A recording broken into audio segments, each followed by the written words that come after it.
Good morning. This is Joe Masabni. Today's topic is cover crops and soil solarization, and trying to show you how these two tie together in an effective and productive vegetable production system. All right, let me show you a very nice garden. This bed, 4 by 50 feet, yielded an average of 400 pounds per 100 square foot. The average USDA yield for the whole of the United States is 97 pounds per 100 square feet. Of course, that's processing, so there may be some differences, but you definitely can get much better yield when you have a much better garden, which start with the best soil. How about cucumber? The same garden, 287 pounds per 100 square feet, while when the average U.S. yield is 39 pounds per 100 square feet. We can do a great job by starting with the best soil. And so that's why I wanted to start showing you these examples to convince you that the health of the soil, the quality of the soil is the most important one. If you haven't heard this or seen this before, I use it in all my classes. I tell everybody it's better to use a $1 plant in a $10 hole instead of a $10 plant in a $1 hole. And one year, just for fun, I tried to do a small proof of that, saying that you hear all the time. So this is my raised bed for fun, and this is what I call my $10 hole. It's a garden mix, which consists of 50% sand and 50% mushroom compost, organic matter. So that's very high quality soil and what I'm calling a $10 hole. And here are my $1 plants.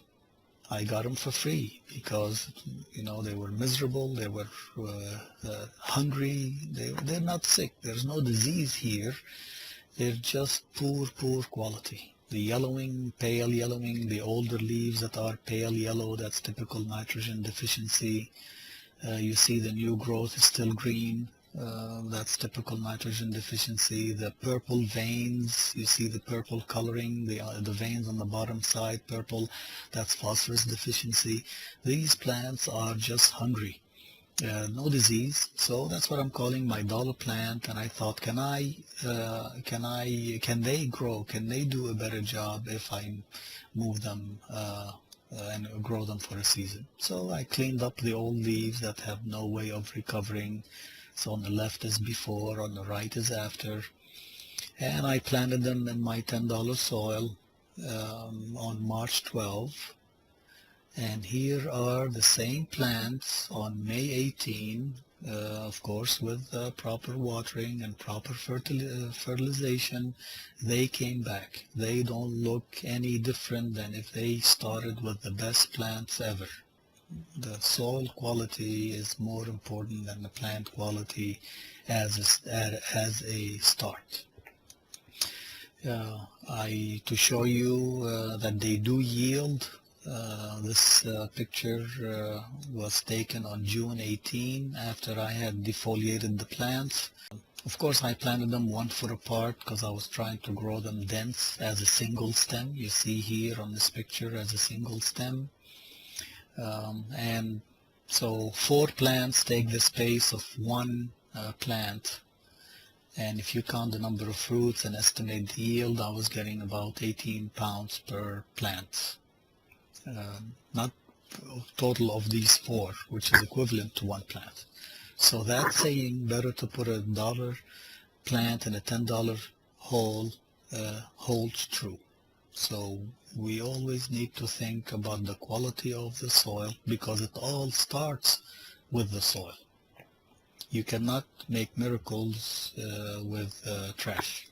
So here's some general information about how to have a good soil, remove weeds, rock, any debris. There's a lot of insect eggs, diseases on rocks, debris, branches, weeds. Add organic matter on a regular basis. Ideally, you'd like to have 8 to 12 inches of loose, friable soil. Any soil that has, if your native soil has the word loam in it, you have good soil. Sandy loam, loamy sand, anything that has loam in it, you have good quality soil. Try not to step on the root. You're compacting the soil. Roots needs oxygen and needs that loose soil to drill through it and explore for minerals and water. If it's compacted, it's like trying to force itself through walls, and it's just a waste of energy. Ideal pH is 6 to 7.5. For a homeowner, I tell you, if it's anywhere between 5 and 8, don't worry about it. But commercially, where we're commercial growers, where we are trying to go for the highest yield, somewhere around 7 is ideal, is best. Don't work the soil when it's wet. You're destroying its physical property. And be patient. It may take 3 to 5 years to build good quality soil, and by that I mean the organic matter content of that soil. So the benefits of organic matter, and if you haven't heard organic matter from me, you should learn everything you can about organic matter and its benefit, and here's a few. It improves soil structure, makes it friable. The ideal home garden is the one where you don't even have to use a hand tool to plant. My raised bed, I can use my hand to dig the hole when I'm transplanting or seeding. It's that excellent quality structure of that soil. Organic matter improves aeration and water penetration and water retention. It improves, here's that, moisture holding capacity. Organic matter makes the soil holds water longer, especially if you have sandy soil like we do in East Texas. It's a pH buffer. I know gardens that have about 80% organic matter, and even though their water pH is 8 or higher, their soil pH has been for the last 10 years 6.8 and hasn't changed because of the buffering from that high content organic matter in the soil. Micronutrient chelation, that means as the organic matter breaks down by the microorganism, they make those micronutrients available for the roots. And of course, like I told you, as the organic matter is broken down, consider organic matter as a slow release fertilizer. And the bottom line, you think of an earthworm as it's a healthy soil, but really for one earthworm, there's probably billions and trillions of microorganisms that are working for you that you don't see. Life of the soil is what we are talking about when we say good quality soil. Okay. I have gone from soil like this on top, a picture here at the Hort Farm, very heavy clay soil, to excellent quality soil just by adding organic matter. And at that time we were trying an experiment with coconut coir. So it can be done. Of course, you have to add it every year. If you have heavy clay soil, the solution, probably the easiest solution, make raised beds, even commercially. I mean, I'm not saying with frames and wood or cinder blocks, but no, make raised beds so it drains better. But always add organic matter, maybe not for the commercial operation, but adding sand and organic matter improves the structure and texture of the soil. If your soil does not hold any water, like let's say you got 6 foot of deep sand like we do in East Texas, adding organic matter improves the water holding capacity of that soil. But organic matter is like magic. If the soil does not drain, you add organic matter, it makes it drain better. If the soil does not hold any water, like in sandy soil, you add organic matter, it makes it hold water longer. It's like magic. And here in this picture you see the grass on the right side is heavy soils, heavy clay soil, very hard to work with. The middle section with the pitchfork is the transition where we added sand and organic matter, and on the left side is the final product. The soil is much easier to work, much easier to plant. Plants grew a lot better, uh, and yielded better. Okay, so it can be done.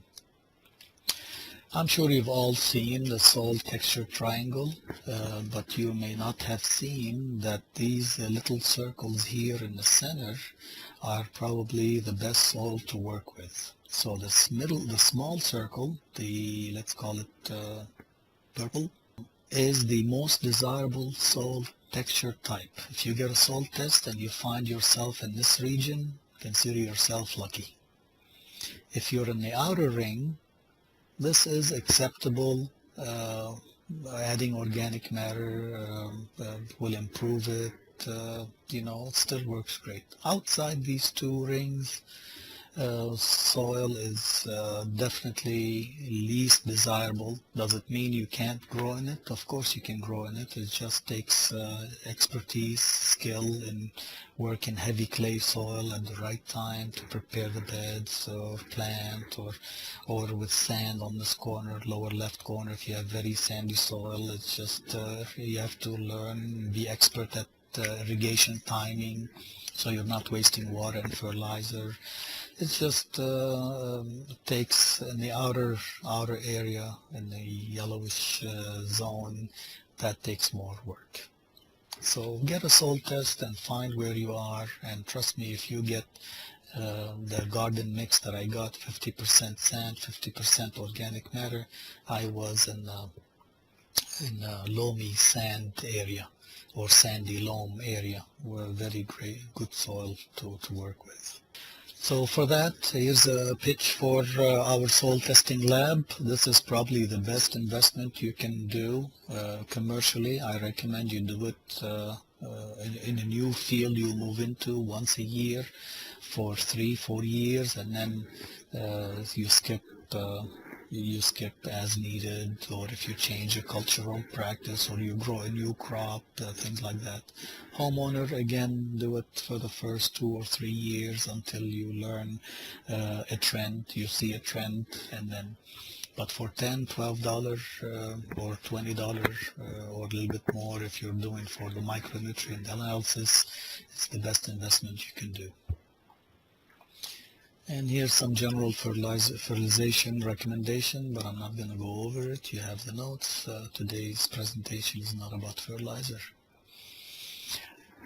The bottom line is you want to use nature, soil building system to work for you. How can you use nature to help you keep that soil healthy and sustainable? And the answer is organic matter. Okay, I will say organic matter many times today. Even when I say cover crops, I mean organic matter when we get to that section. Here are some sources of organic matter, whether it's animal manure, municipalities, farming, rice hulls, cotton burrs, yard waste, glass clippings, whether you compost or green manure, that can be done on a small scale, and cover crops fit in that aspect of green manure. Or you can buy, of course, soil amendments, or you can use mulching. You mulch 1 year, at the end of that year you incorporate it, you let it as it rots, the following year it's compost in the ground.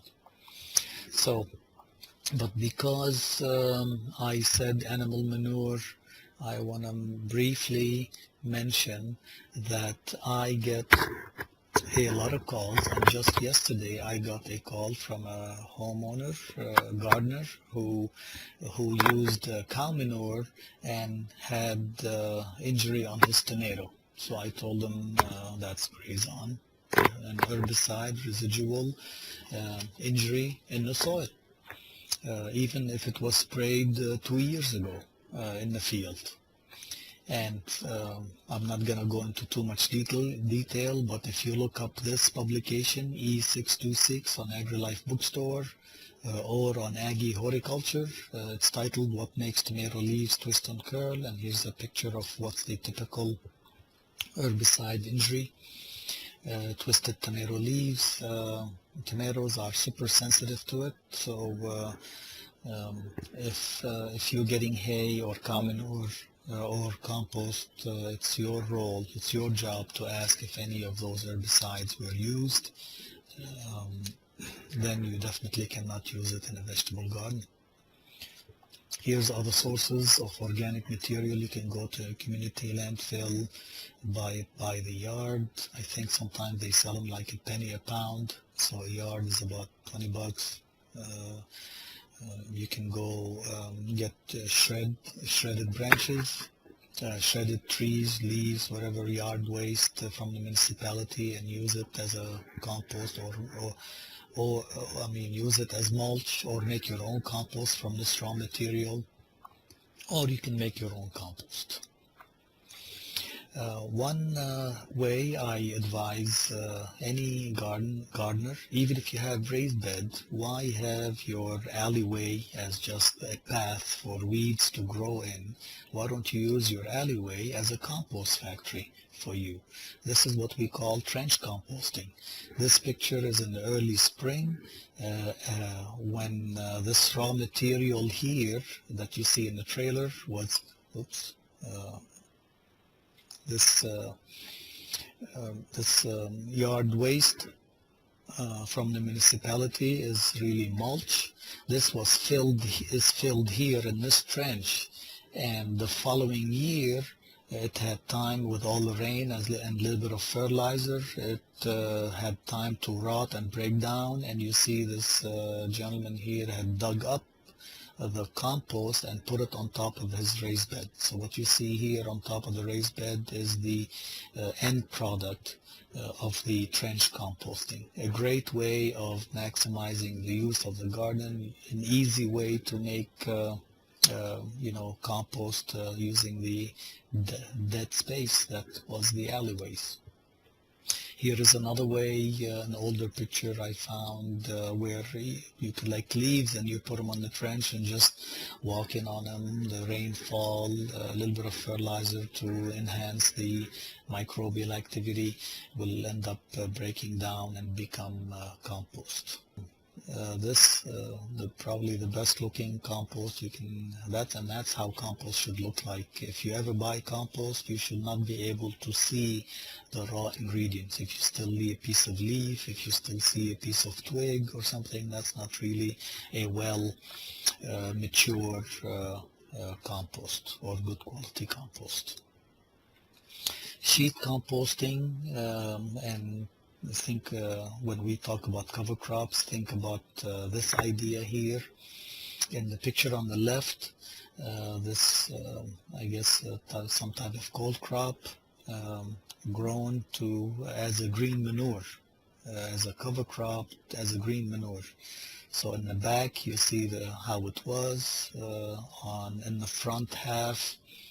On left hand side you see how it was chopped.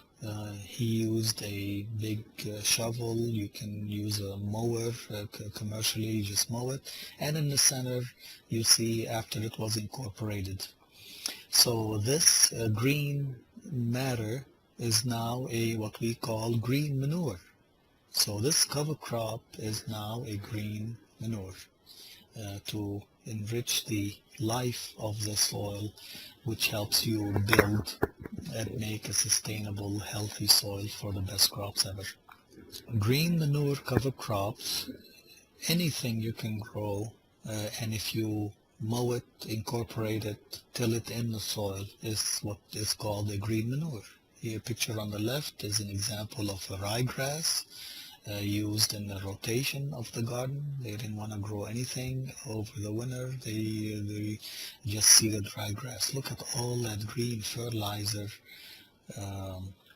green matter, green fertilizer, green manure that's just waiting to feed the soil. So you can use ryegrass, cereal rye, or hairy vetch, which fixes nitrogen. So I hope this introduction convinced you of the importance of soil health, and through organic matter, and how you can get organic matter through green manure, and one of those options is cover crops. So let's talk a little bit more about cover crops. Okay, this slide shows you 5 crops and the amount of nutrient they remove at the end of the season. For example, onion, typical yield is about 12 tons to the acre. This onion crop removes the equivalent of 35 pounds of N per acre, 20 pounds of phosphorus, 65 pounds of K, and calcium and magnesium and sulfur. Look at snap beans, look at sweet corn. Sweet corn is one of those crops I call a heavy feeder. They require a lot of fertilizer because they remove a lot of nutrients from the soil. They remove 140, 47, 136. How much fertilizer you need to put to replace 140, 47, 136? Nutrient removal, getting a soil test tells you where you are with the soil nutrition. So here's another pitch for getting a soil test. And really what I'm trying to tell you is that yes, these numbers look scary, 90, 138, but I really want to convince you that cover crops can do the job. Look at the amount of pounds of N per acre you can get from these four cover crop: alfalfa, red clover, sweet clover, or vetch. If your alfalfa is less than 6 inches of growth and you cut it, compost it, analyze it, that's the equivalent of 40 pounds of N. If it's more than 6 inches long, that's you can get 60 to 100 pounds of N, just something that's growing over the winter naturally for you with minimum input from you.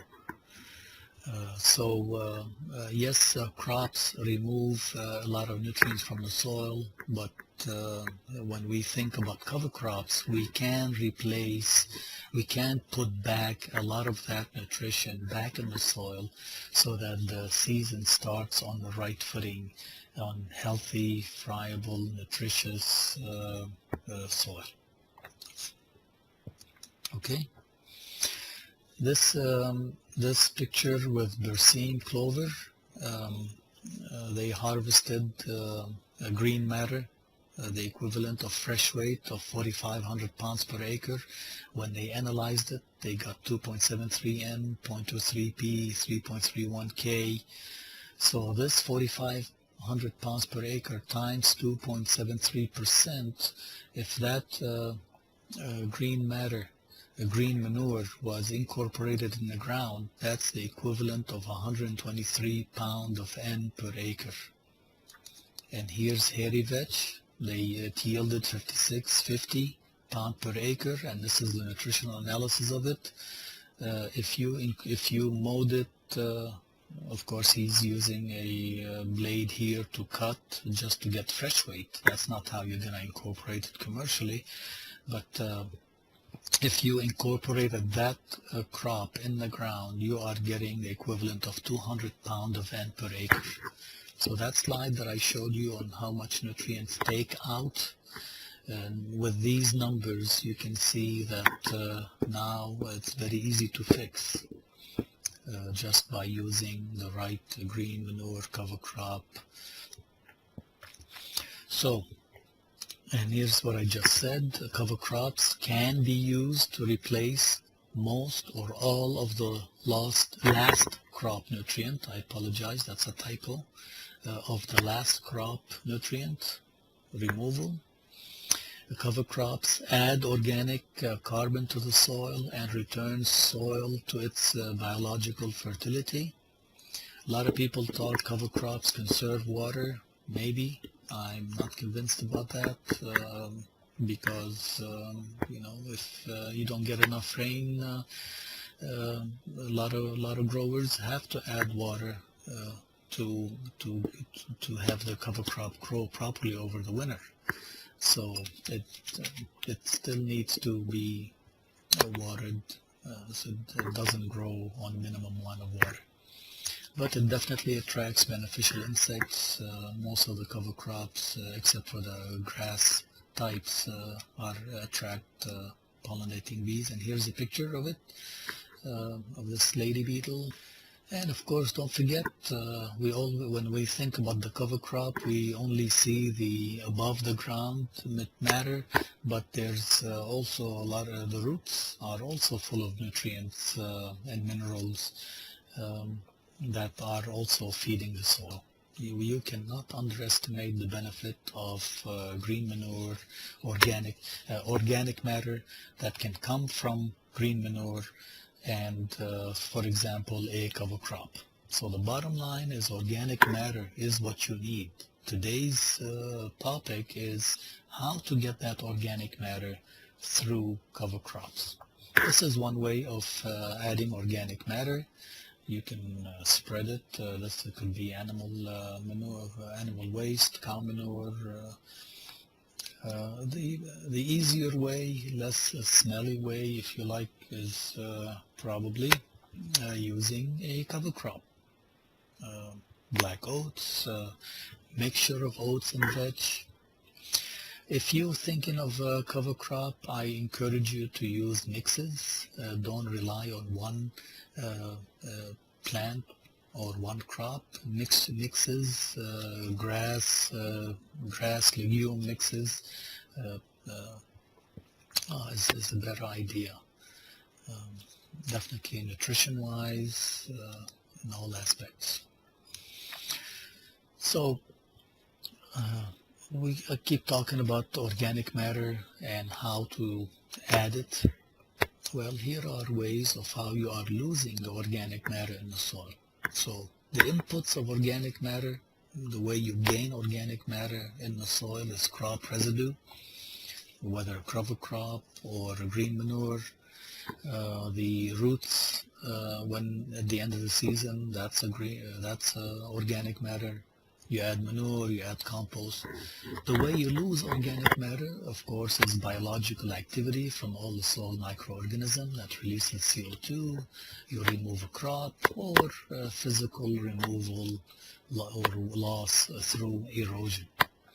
So with these inputs and outputs, logically the next step is you want to reach an equilibrium, so that year after year you are starting on the right footing, on the right amount of organic matter in the soil. So you want to increase or balance the input and outputs, so you have an equilibrium in your soil organic matter content.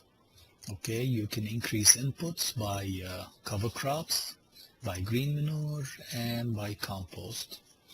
You can reduce outputs by reducing tillage. That is becoming very popular by using reduced tillage, by reducing minimum tillage, even in vegetable crops. And I'll show you some example. What some are calling a conservation agriculture, or CA, and I'll show you some different examples. But they all tie into this whole idea of cover crop, compost, but the core of the whole message is really your soil organic matter, which is necessary for the health and productivity. All right, so cover crop, in practical, economical point of view, is often the best method of increasing organic input. It's the easiest. If you think about seeding it, minimum maintenance, you just let it grow over the winter or over the summer, and then you just go mow it.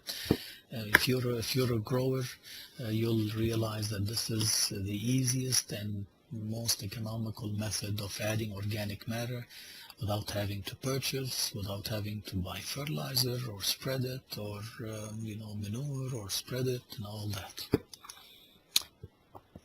So cover crops is used for, like I told you, soil and water, but again water, that's a maybe. Soil and water conservation, soil fertility and biodiversity, and I showed you the picture of the benefit of pollinators and disease effect. By that I mean if you use a mulch or a cover crop, that's a barrier between the soil diseases and the foliage of the plant.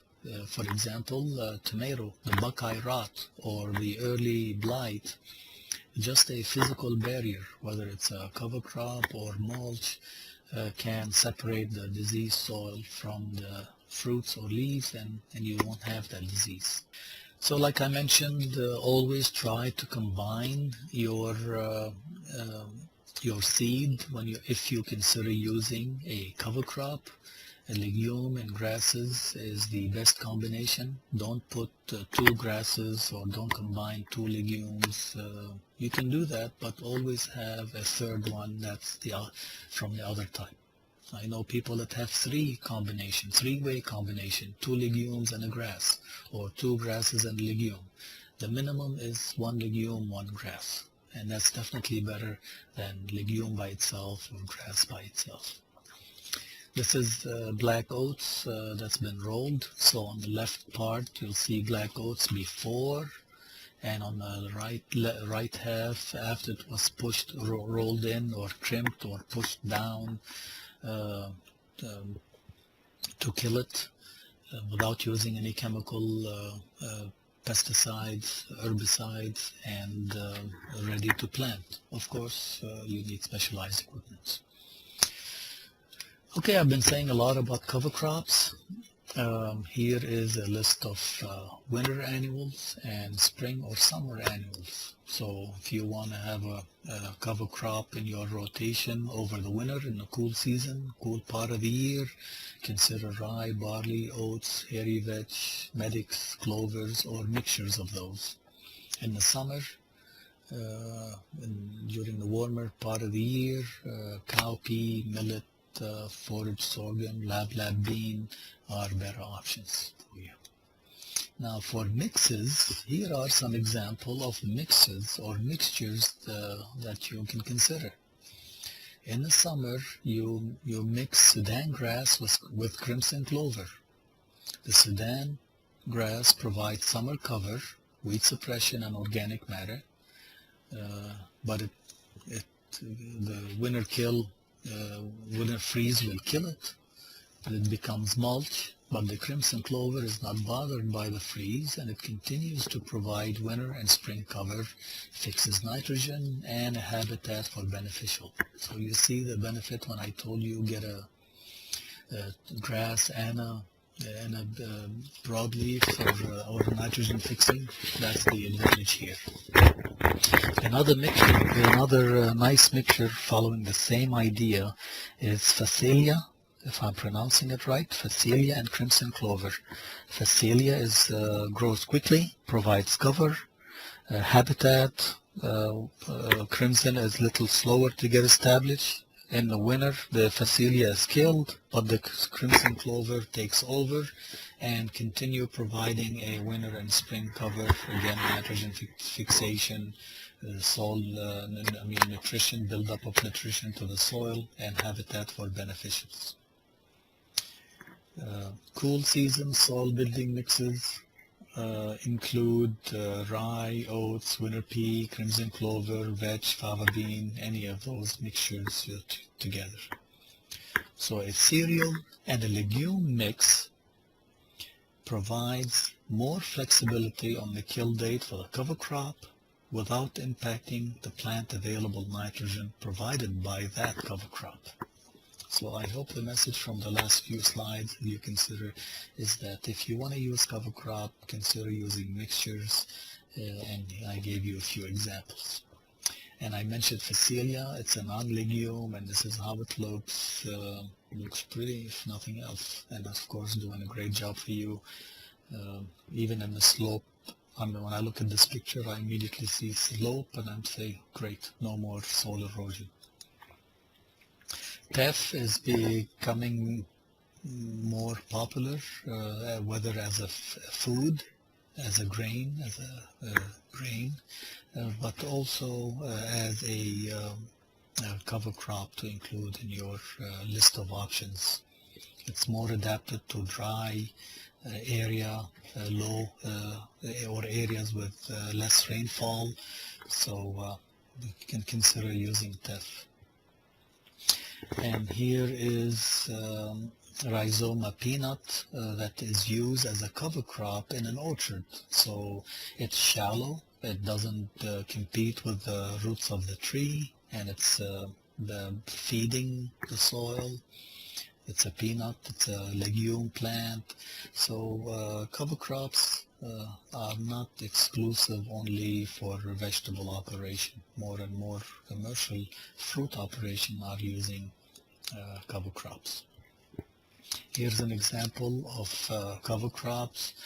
Crimson clover, you seed in October, you mow on March 1st, and mow, incorporate, plant. Austrian winter pea, very popular in River Brazos Valley, because it can tolerate our soils, it can tolerate our heavier soils, and it's cheap. $26 for a 30-pound bag can cover 1 acre. Lab bean, to use it, here's an example. You seed in May or at the end of your vegetable garden, and you plow under or cut in August or September before you plant your fall garden. So it's really a nice timing to use so that you don't have bare ground and have weeds move in and worry about those weeds before your fall garden, whether commercial or garden. And it's at the same time, it's feeding your soil. I don't want to go into too much between organic and chemical nutrients, which is better. All I want to tell you is that organic nutrients and organic matter and cover crops are really a slow release fertilizer, while chemical nutrients are a quick release fertilizer. And chemical nutrient, even blood meal or fish emulsion, that fits into the chemical nutrients. It doesn't mean triple 13, but the organic nutrient, by that I mean the organic matter, the cover crop that's composting, the trench composting that you're making, that type of organic nutrient. And the best, of course, is a combination of the two. You want a slow release fertilizer that's always there, but once in a while add something for quick release, especially like when the plants are actively growing, you have enough to supply that increased demand. Of course, cover crops have weaknesses. They are not perfect. Just like they attract beneficial insects, they can attract harmful insects. On a large scale, like by that I mean a commercial operation, that problem, of course not an impossible problem, is that you say, I need the right equipment to work that, to seed, to drill, to mow, to incorporate. And of course with that, the management decisions that you have to make. Of course there's cost, there's an extra cost of seed, fertilizer, water, chemicals to maintain that crop.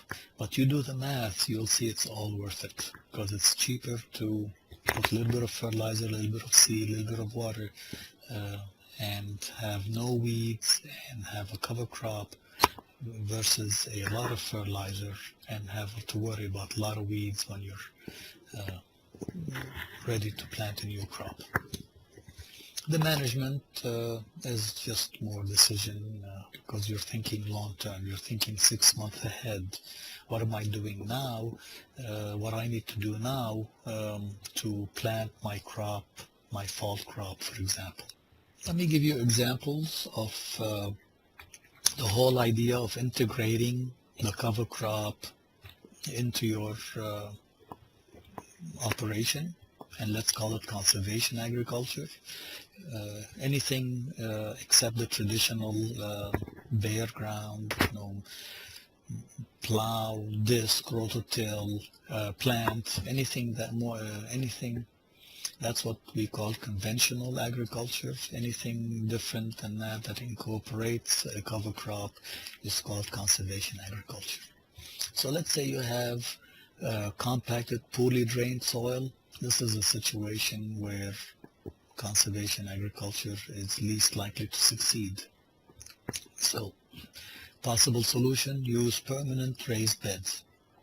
And raised beds, I don't mean the homeowner raised bed. You can make raised bed on a commercial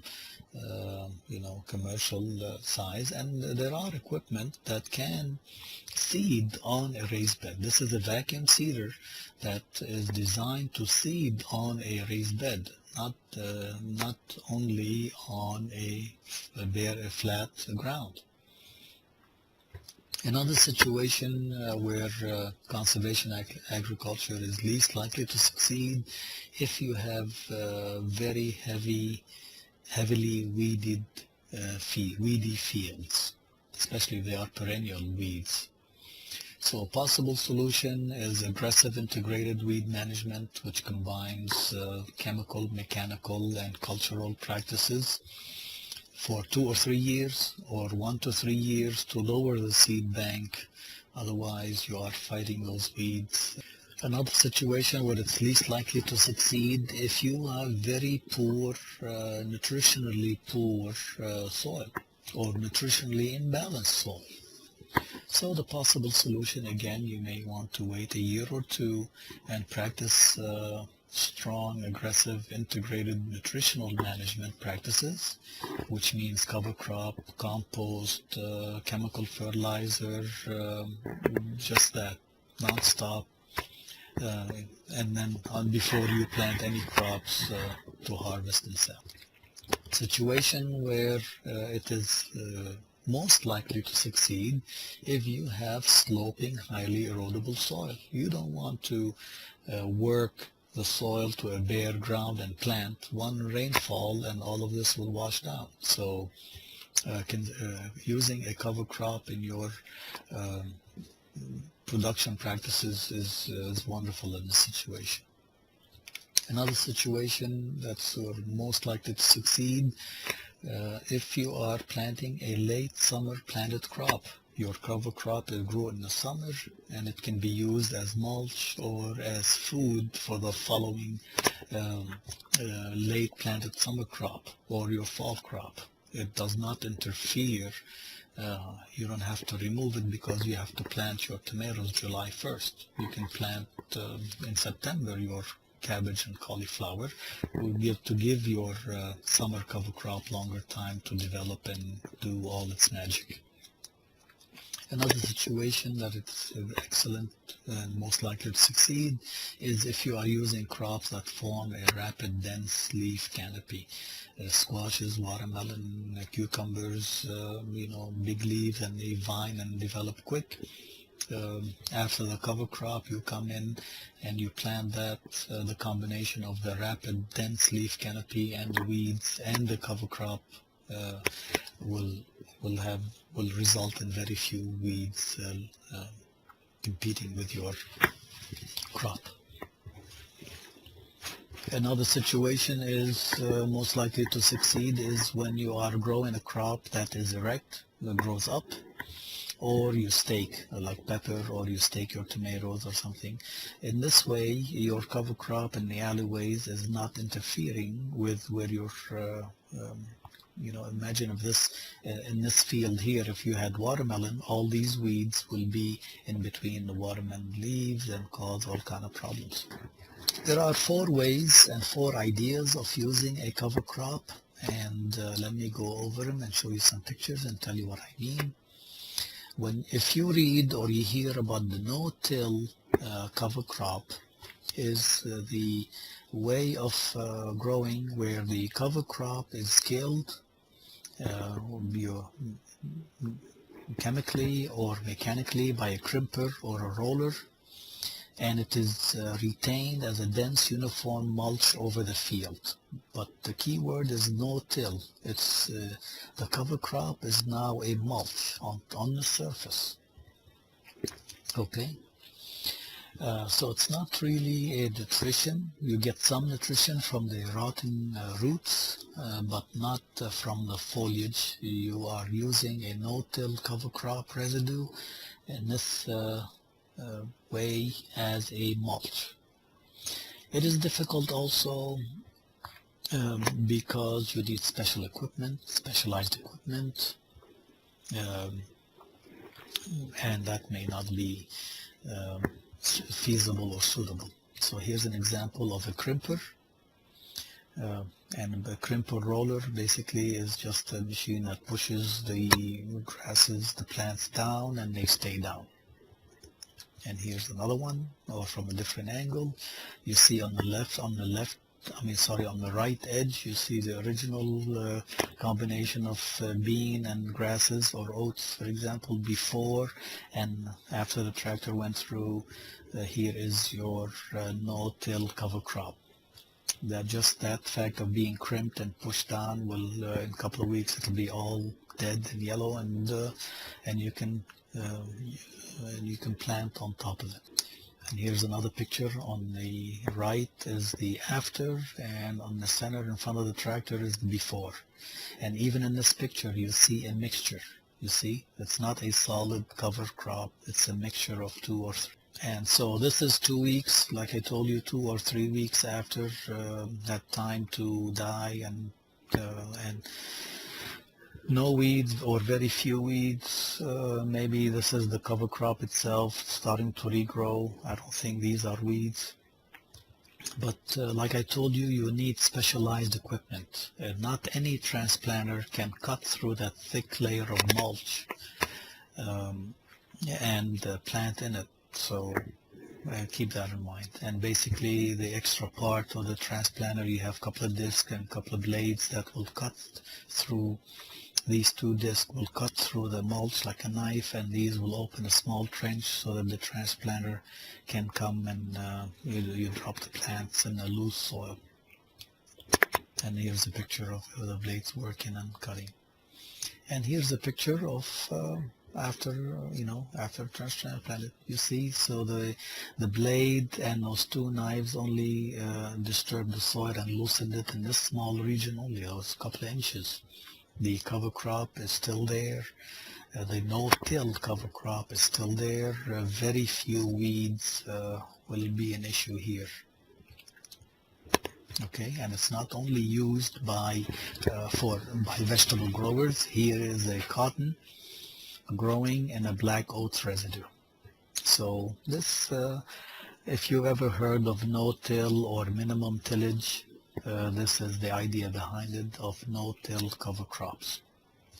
Another option of using a cover crop residue, so we saw no-till. Now the no-till living mulch is another one, where the cover crop is killed only in the area where you are growing the cash crop. That's the grow zone, but the cover crop is kept alive in the alleyways. So the no-till, the first one we saw, you kill the cover crop everywhere. This one, you kill the cover crop only in the zone that you are growing your cash crop. But because it's still no-till, it has the same issues in the sense of can be difficult because you need specialized equipment, and doesn't use the same equipment as conventional agriculture. So here's an example where the cover crop was killed in this 6 foot section, 6-7 foot section, where to prepare the raised beds for watermelon, but not elsewhere. So this is no-till living mulch. And this is another picture from another location where only the cover crop was killed in the grow zone. Okay, a third way of using a cover crop is what we call green manure zone till, and so GMZT, and by that we mean the cover crop is shallow incorporated in the grow zone. The cover crop are either killed or kept alive in the alleyway. And this is the easier, relatively easy, because you don't need specialized equipment to transplant in the no-till beds, because the soil is prepared. The cover crop is incorporated, killed and incorporated in the grow zone. Okay. So here is the bed, here's that we want to plant in. Here is the cover crop that we want to incorporate, and so here's the rototiller that incorporated this cover crop. So instead of being crimped and killed on the surface to use as mulch, now the cover crop is incorporated in the ground to use as a slow release fertilizer or as green manure. Okay, and again, the alleyway, you want to kill it, you want to keep it, that's not important. This is the grow zone where you're planting your cash crop. And here's a picture later with the sweet corn starting to grow. Here's the alleyway where the cover crop was. We don't care about that. But the cover crop here is now under in the soil under that sweet corn, and as it's rotting, it's slowly releasing nutrients to feed that soil, feed that sweet corn. Finally, the fourth option is what we call green manure conventional tillage, whereas the green manure is incorporated, but not only in the grow zone, but it's incorporated over the entire field. This is also easy because conventional equipment is readily available and can be used here, and weed management, just like the conventional green manure zone tillage, weed management there can be done using mechanical cultivators. So, in conclusion, the success of incorporating the cover crop, the benefit of your cover crop, whether as mulch or whether as compost, for the long-term sustainability and nutrition of the soil, that success can be achieved by using the right environment, the right recommended practices, and here are some examples. Let me skip to them because I prefer to show you pictures. Here is a field in Bryan where they are using winter pea. Remember I told you a $26 for a 30-pound bag will cover 1 acre. Of course, this is early. If you come a month later, it will be a lot denser, a lot bigger, a lot more flowers. But if you dig through that soil, and this picture was taken about a month later, you see how denser and thicker it is. And in the Bryan area, we have heavy soil, and you see how rich and lots of organic matter in that soil, and that's not even incorporated yet. This is just the second year of using that Austrian winter pea over the winter. This picture was taken in Austin at Boggy Creek Farm, an organic operation, and here they are following the approach of growing a cover crop in rows, not over the whole field. And when they are ready to plant this row, like the one on the far left here, they just mow it, incorporate it, wait a couple of weeks, and then plant in that row. There's no weeds to worry about because these grasses are competing with the weeds or a few weeds. I see one here But of course they're incorporating it and adding all that organic matter and nutrition to the soil as needed basis. If they don't want to grow anything in that row, they just mow it and just sits there as mulch. Without no weeding is necessary. This is milo, used as a manure cover crop at Boggy Creek Farm. This is on a large area. I recommend to them they use a mixture. The next time maybe use a combination of milo and some legume, and definitely better for the long-term health. And this is ryegrass used as a green manure. So this is what we call the green manure zone tillage. You see, this is a perfect example where the zone was tilled. This this center area had ryegrass in it, but it was mowed or incorporated in the ground, and they're growing the crop. Whereas the alleyway are still in with the cover crop. This is wheat, used as a green manure cover crop at Goss Farm. So wheat is planted at a thicker, like 2 to 3 times higher rate than if you were growing a wheat for seed, because they are growing it as a cover crop. And all this will be incorporated, and remember the numbers I showed you, about 100 to 200 pound of N per acre that you can get. And of course the roots are working for you, loosening the soil, releasing chemicals that mineralize, lots of chemicals. I prefer that you don't have a bare ground at all, whether in one raised bed or 100-acre operation. Always crop, cover crop, crop, cover crop. I'll get back to this. So, and here's pictures at the Nickerson farm here in Bryan. He uses a combination of vetch, sun hemp and ryegrass and other stuff. And here's a picture of his son, and he's 6 foot tall. And you can see the sun hemp and the Sudan grass is even taller than him. Okay?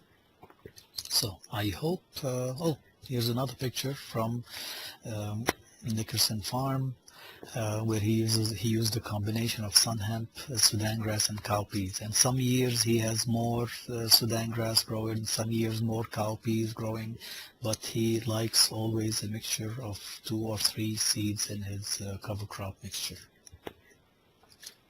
So I hope I convinced you the importance of cover crop, because I prefer the always thing that I don't want to see bare ground. I want crop, cover crop, crop, cover crop.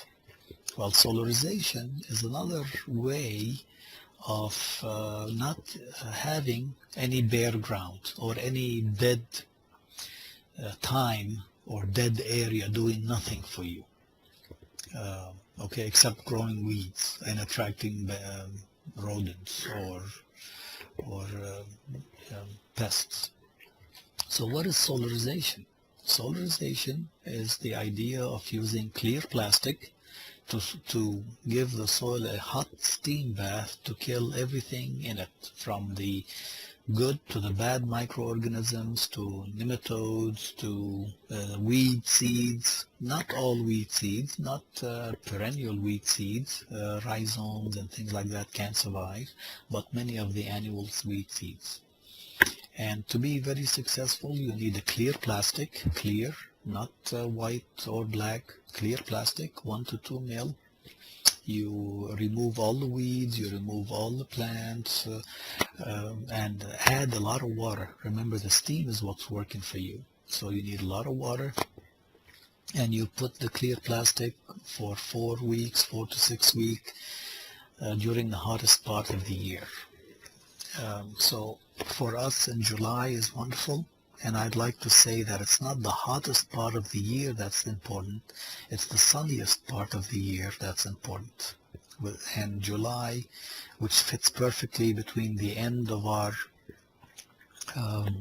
spring garden or spring crop And the beginning of our fall crop or fall garden, we have that July-August period is well suited for a cover crop, option A, or solarization, option B. Now we know that ryegrass cover crops control weeds for you. I did not talk about that too much. But if you're starting to have weed seeds or soil diseases or nematodes, maybe you want to consider solarization part of your production practice instead of a cover crop in your rotation.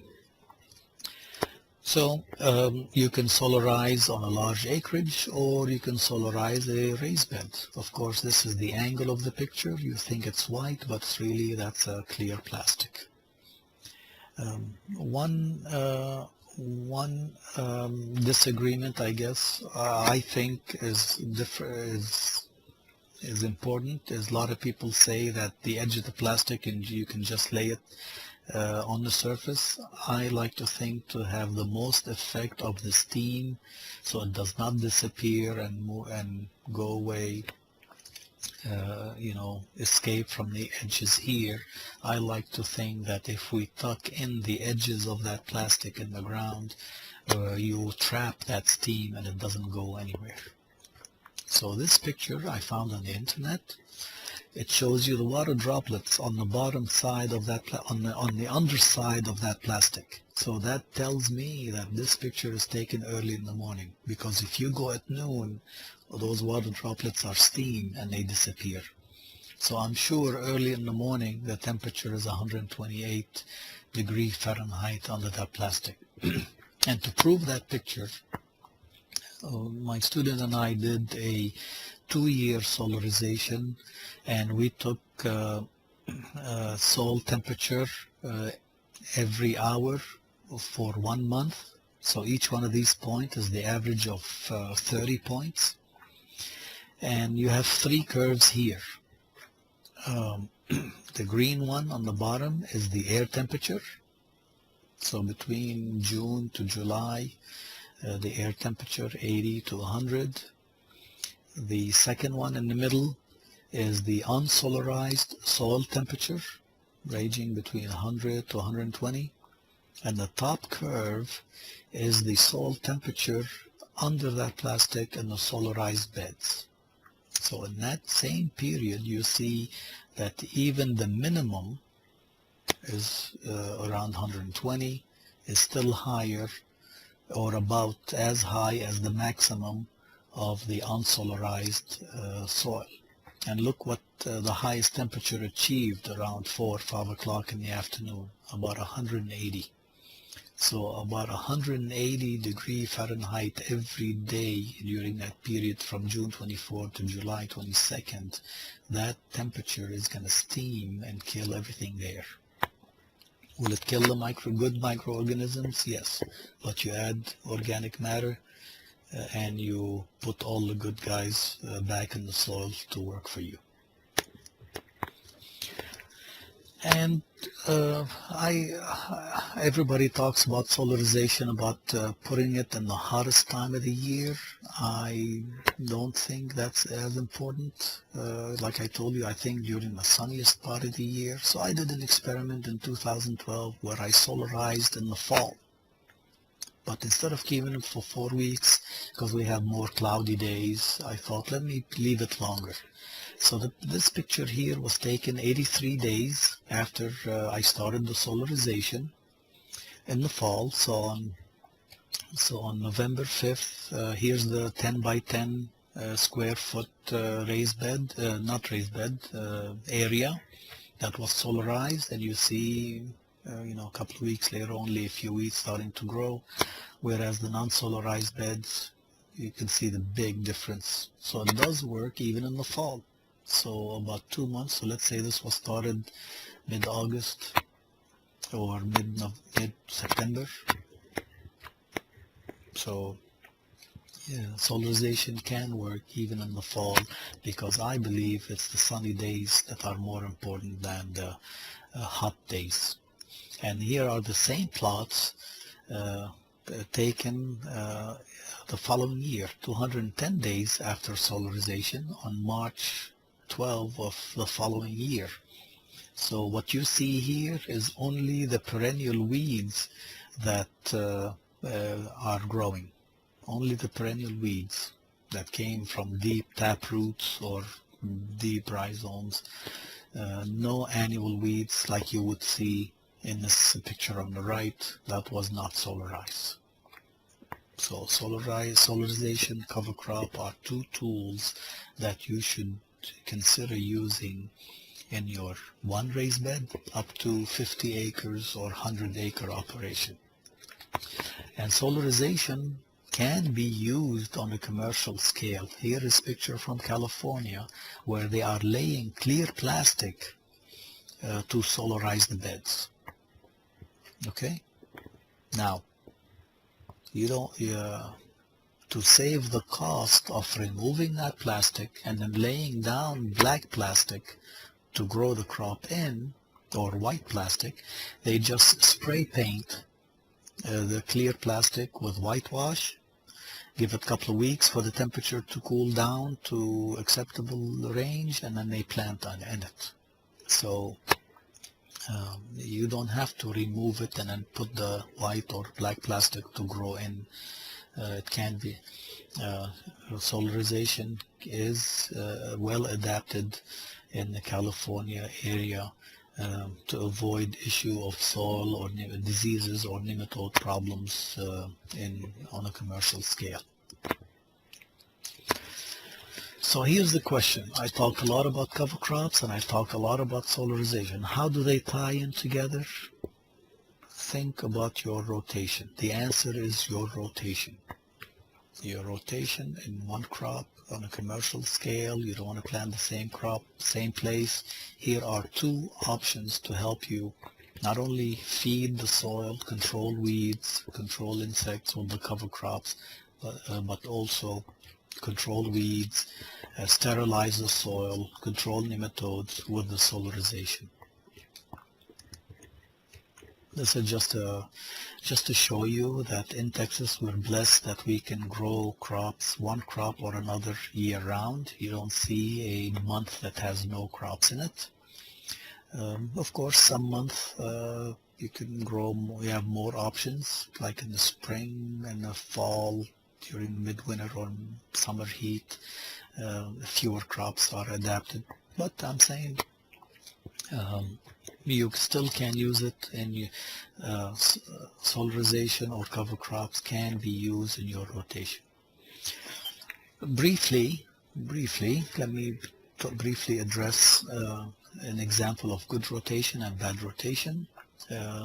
Example of good rotation is in year one, tomato, followed by spinach.